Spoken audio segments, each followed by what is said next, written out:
I had a period really early where people would ask me questions. Dream chat, you can call me out on whether or not this is mean, but I started answering their questions in really vague ways to try to get them to actually figure out the answer.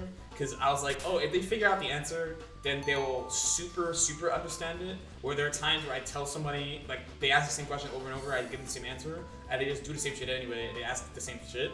That is actually where look at the screen. For a long time, people were like, dude, that's some actual shit. Just tell them the answer. And I was like, bro, I tell them the answer and no one fucking listens.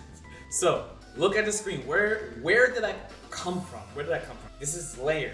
One would be, where do you, fellow gamers in Twitch chat, where do you look at on the screen? Like, where do you look at on the screen where you're playing?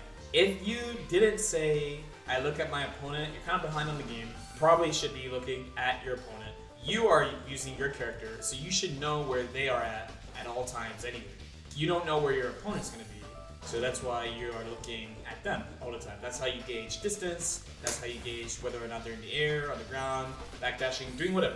Usually this is where people stop and they don't go further than this. And this is where look at the screen comes from in the first place, because the classic problem, in modern fighting games are pretty nice about this. When the timer is running out in old games, there's no notification, where in new games, I actually don't know if they do it in Strife, but like BlazBlue has look at time and stuff. So they put those in the game because a pretty common thing would be that people would be playing and then timeout would just happen and both players would go, oh, surprise Pikachu, holy shit, I had no idea. Somebody that I played, I remember playing them in like tournament or whatever, they were like, how did you know the timer was running out? And I'm like, dude, the timer is right there. Like, it's not secret. Like, I wasn't counting. I just kind of thought, hey, the round has been going on for a while. I took a glance. I was like, oh shit, there's 7 seconds. So let me play the clock. If you feel like the round is going kind of long, you should look at the clock and just make sure there's a lot of time. Because if there's not a lot of time, you can play the clock. But as that repeated a lot, I started telling people just look at the screen and that's it. That's it. But looking at the screen, there's actually a ton of information the game gives you at all times. We shouldn't even have shit. All fighting games give you a good amount of information at all times. It's not just the clock. This started with the clock, but it also includes, of course, the life bar, the burst meter, the risk meter, tension, and any character-specific resources like bullets, concentration, blood gauge. Blood gauge is a massive one actually. Not go to Yuki, it's a huge one. To the point where it's like that's like a fundamental part of fighting Nago, right? Like you just need to know how much he has generally.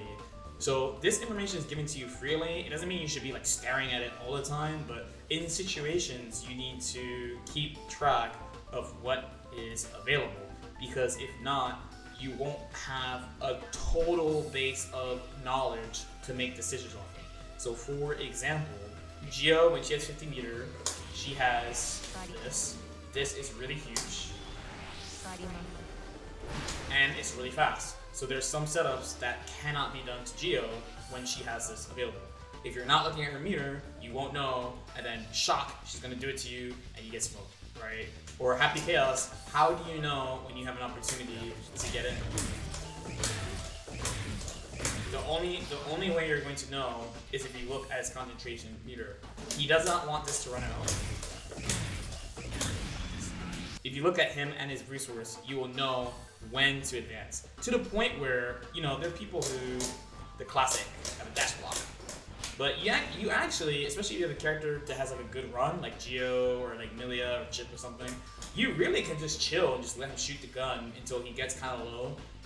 You see his concentration meter is low, so then you look back at him, see if he does this. If he does this, you run to the middle screen and do whatever button that you want to do. It also too comes from burst. So burst is a really big one because it's a combo breaker and it gives you 100 meter if you hit it.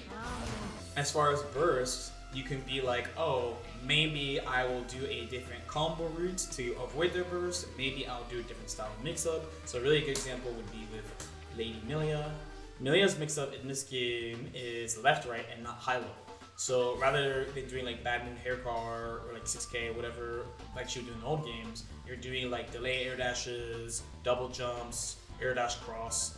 So there's actually a situation, so I get this. So what to do? So I do this, they have a burst. So I can do the left right.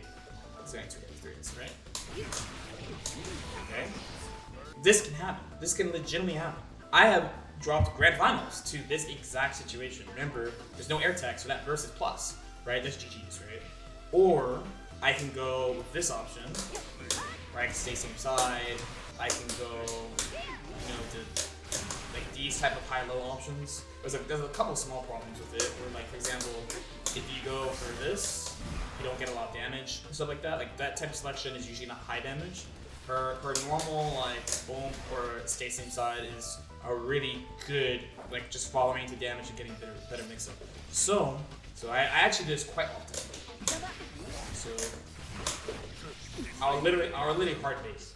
Mostly because it's something we talked about before. There's no air tech, so I'm still plus. I actually get to do another mix up, but I still want to represent the fact that I have options. I have all these options. I don't want to show my opponent a smaller box of options that does less damage. I still want them to think of the whole set of options, even though I know that they have burst. If they don't burst, it's no fault on me because I still get follow-up offense and I'm not in the corner anymore.